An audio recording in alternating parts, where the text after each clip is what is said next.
पाकिस्तान तहरीक इंसाफ के कराची से MNA doctor आमर लियाकत हुसैन ने खुलकर मुत्तहिदा कौमी मूवमेंट के फाउंडर और लीडर अल्ताफ़ हुसैन की हमायत का ऐलान किया है। महाजर कल्चरल डे की जो रैली हो रही थी कराची में, उससे खिताब, एक पुरजोश खिताब के दौरान डॉक्टर आमर लियाकत हुसैन ने कहा कि अगर पाकिस्तानी रियासत तालिबान के साथ और मुख्तलिफ दीगर जो दहशतगर्द तंजीमें, मजहबी दहशतगर्द तंजीमें, अगर उनके साथ बातचीत कर सकती है, अगर पाकिस्तान की रियासत मुख्तलिफ कौम परस्त रहनुमाओं से जो स्टेट के नैरेटिव से वो जो एग्री नहीं करते उनसे बातचीत कर सकती है, तो महाजरों के लीडर अल्ताफ़ हुसैन से बातचीत क्यों नहीं हो सकती। ये 2016 में एक दिन मनाया गया था। 2016 में फारूक भाई मेरे साथ थे, जिस दिन हमने मनाया था जामे कराची में। मत भूलना उसको जिससे तुम्हें नजरिया दिया है।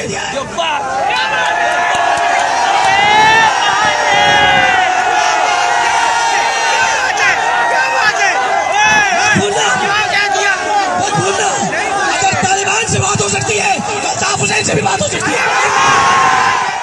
डॉक्टर आमर लियाकत हुसैन का जो बयान है, जब उन्होंने जिस रैली में ये ख़ताब किया, उसमें जो ही उन्होंने अल्ताफ़ हुसैन का नाम लिया, चूँकि कराची में इस वक्त अल्ताफ़ हुसैन का किसी भी रैली में उनके अपने जो MQM के लोग हैं वो मुकम्मल तौर पर उनसे अलग हो चुके हैं, कोई उनका नाम नहीं लेता। लिहाजा जो ही ये नाम उन्होंने मेंशन किया, जितने भी लोग थे उन्होंने अल्ताफ़ हुसैन की हमायत में नारे लगाने शुरू कर दिए और एक बहुत ज़्यादा एक एंथुजियाज़म सामने आया। हम आपको इसका पूरा कॉन्टेक्स्ट भी बताएंगे, लेकिन डॉक्टर आमर लियाकत हुसैन से इस हवाले से मेरी बातचीत हुई है, चूँकि मुत्तहिदा कौमी मूवमेंट को मैं तकरीबन पिछले 14 से 15 साल से लंदन से उनका जो पूरा सियासी अरूज और ज़वाल है उसको कवर किया है, और अल्ताफ़ हुसैन की जो मौजूदा जो उनके मुख्तलिफ जो इशूज़ चल रहे हैं उसके हवाले से भी हम द न्यूज़ और जियो में रिपोर्टिंग करते हैं रेगुलरली। आमर लियाकत हुसैन से जब मेरी बात हुई तो उन्होंने ये कहा कि अल्ताफ़ हुसैन का जो केस है वो इस तनाजुर में देखना चाहिए कि जब पाकिस्तानी रियासत अगर तालिबान से उन दहशतगर्दों से जिन्होंने APS पर हमला किया, जिन्होंने पाकिस्तानी फ़ौज पर हमले किए और हज़ारों पाकिस्तानियों की जो कातिल हैं, अगर उनसे बातचीत करके उनको भाई भाई कहा जा सकता है, तो अल्ताफ़ हुसैन जो कि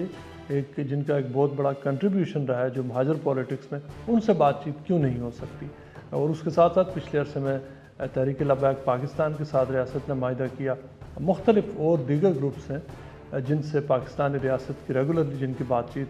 है। और आमर लियाकत हुसैन का ये कहना है कि बहुत सारे जो उर्दू स्पीकिंग कम्युनिटी के लोग हैं वो ये समझते हैं कि हुकूमत पाकिस्तान को बात करनी चाहिए अल्ताफ़ हुसैन के साथ भी, और उनकी जो ग्रीवेंसेस और जो उन्होंने मुख्तलिफ बयानात दिए या मुख्तलिफ जो उनका अपना पास्ट है, अगर मुख्तलिफ लोगों से जो मिलिटेंसी जिन्होंने की है उनसे बात हो सकती है, मुख्तलिफ ऐसे लोग जिन्होंने पाकिस्तान के हवाले से इस्टेब्लिशमेंट के ख़िलाफ़ बात की उनसे बात हो सकती है, तो अल्ताफ़ हुसैन का इतना बड़ा क्या कसूर है कि उनसे बात नहीं हो सकती। ये वो जो बात है, ये कराची की अगर पॉलिटिक्स के तनाज़ुर में इसको देखा जाए तो ये बहुत अहम इस हवालों से है कि इसकी जो टाइमिंग बहुत क्रिटिकल है, क्योंकि जब से तहरीक लब्बैक के साथ माहिदा हुआ उसमें सिपाही साहबा के लोग अब कह रहे हैं कि उनके ऊपर से भी बैन हटाया जाए। जो मुख्तलिफ बैंड ग्रुप्स हैं वो मुतालबा कर रहे हैं कि उन्होंने आखिर ऐसा क्या किया है कि उनके ऊपर बैन रखा गया है, जबकि बाज़ लोगों को गुड और बैड की डिस्टिंक्शन हो रही है। और जब से जो पाकिस्तान ने तालिबान से बातचीत, रियासत पाकिस्तान ने तालिबान के साथ एक एग्रीमेंट किया, तहरीक तालिबान पाकिस्तान के साथ, उसके बाद पाकिस्तान में ये बात, अब ये मुतालबा ज़ोर पकड़ता जा रहा है कि आखिर वो मेयार क्या है कि किन बुनियादों पर यह फ़ैसला किया जाता है कि किससे मुज़ाकरात करने हैं या नहीं करने। इसलिए कि अगर तालिबान के साथ जिन्होंने पाकिस्तान के बच्चों को कत्ल किया, पाकिस्तान की रियासत पर, फ़ौज पर हमले किए और उनके ऊपर कई लोगों को शहीद किया, उनको अगर भाई भाई उनको अगर टेबल पर बैठ कर उनसे बात हो सकती है तो बाकी लोगों से क्यों नहीं हो सकती। क्योंकि जितने भी मसाइल हैं उनका हल बहरहाल किसी न किसी स्टेज पर बातचीत के ज़रिए तो निकलना ही है। लेकिन जो डॉक्टर आमर लियाकत की इस मामले में जो इंटरवेंशन, उसमें जब उन्होंने अल्ताफ़ हुसैन के साथ बातचीत का जिक्र किया, उससे पहले उन्होंने बहुत अहम बात कही। वो बात कर रहे थे जो महाजर शनाख्त है, जो महाजर आइडेंटिटी है उसके ऊपर, और उसको उन्होंने ये कहा कि कभी ना भूलें कि आपकी जो महाजर आइडेंटिटी है वो किसने दी। इसमें उनका मतलब यही था कि महाजरों को शनाख्त दिलवाने वाले अल्ताफ़ हुसैन है। लेकिन ये बात जानना ज़रूरी है कि जब जो अगस्त 2016 में अल्ताफ़ हुसैन ने जो एक कंट्रोवर्शियल स्पीच की थी, जिसके बाद उनकी पार्टी पर क्रैकडाउन शुरू हुआ था और मुत्तहिदा टूटी थी, उस वक़्त अहमद लियाकत हुसैन का शुमार उन लोगों में होता था जिन्होंने सबसे पहले आकर उन्होंने अल्ताफ़ हुसैन से अपने आप को अलग किया था और उन्होंने कहा था कि अल्ताफ़ हुसैन ने जो पाकिस्तान के ख़िलाफ़ बात की, अब उनके साथ बातचीत बिल्कुल नहीं हो सकती और उनकी राहें अब अलग हो चुकी हैं। उसके ऊपर अहमद लियाकत हुसैन ने अल्ताफ़ हुसैन पर मुख्तलिफ़ इल्ज़ामात भी लगाए थे। उनकी पूरी पार्टी उनसे अलग हो गई थी, जो पाकिस्तान चैप्टर है, और उनका ये कहना था कि उन सब लोगों ने कि हमने अपने सर्वाइवल के लिए किया। लेकिन अब हालात बदल चुके हैं। अब वही लोग कि जो, और ये एक हकीकत है कि जो बहुत सारे लोग जो दहशतगर्दी में इन्वॉल्व थे, इस वक्त रियासत उनके साथ बातचीत कर रही है। और यही वो बात है कि अब जो पहले से लाउडर वॉइसेस वो इस बारे में बात कर रही हैं कि फिर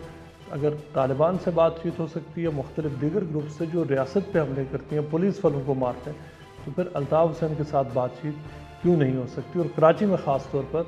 और जो उर्दू स्पीकिंग महाजर कम्यूनिटीज़ है, उनमें ये मुतालबा अब ग्रो करता जा रहा है। डॉक्टर अहमद लियाकत हुसैन ने जो ये बात की, चूँकि वो कराची के हालात से, कराची की सियासत को बहुत अच्छा समझते, उनकी इस स्टेटमेंट को ऑब्वियसली पाकिस्तान तहरीक इंसाफ ने बिल्कुल पसंद नहीं किया। उसके साथ साथ जो डॉक्टर फ़ारूक सत्तार जो उनके साथ खड़े थे, उन्होंने स्टेज से उतरने के चंद मिनट्स के बाद एक बाकायदा प्रेस स्टेटमेंट इशू की और कहा कि जो स्टेटमेंट थी डॉक्टर अहमद लियाकत हुसैन की महाजर कल्चरल डे के ऊपर, इससे उनका कोई ताल्लुक़ नहीं और वो अपने आप को डिसएसोशिएट करते हैं। लेकिन अहमद लियाकत ने उसके बाद भी उस स्टेटमेंट को ऑन किया है। लेकिन जो सेंटिमेंट, जिस तरह का ट्रैक्शन मिला है इस जो अल्ताफ़ हुसैन की हमायत में बात करने के बाद, अगर न्यूट्रली इस बात को एनालाइज़ किया जाए तो इस बात में कोई दो राय नहीं हो सकती कि अगर अल्ताफ़ हुसैन के आज उनके ऊपर से पाबंदी हटा दी जाए तो कराची में अल्ताफ़ हुसैन के, जहाँ तक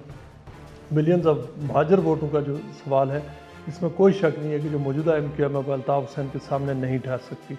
लोग, अल्ताफ़ हुसैन आज भी कराची की पॉलिटिक्स में उतना ही रेलिवेंट है जितना पहले थे।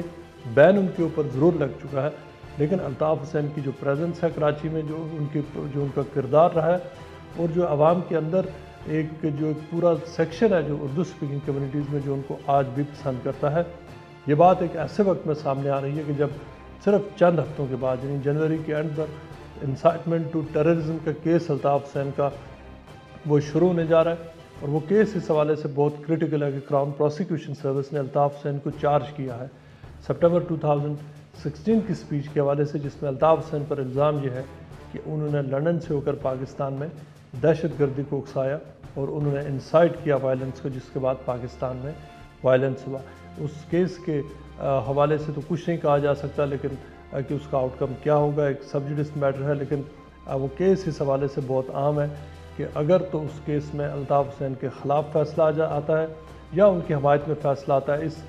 कोई सा भी फ़ैसला आता है, उसकी जो कराची की पॉलिटिक्स है और जो ख़ास तौर पर जो महाजर पॉलिटिक्स है, उसके जो उस केस का जो आउटकम आएगा, उसके गहरे असरात उस पर मरतब होंगे।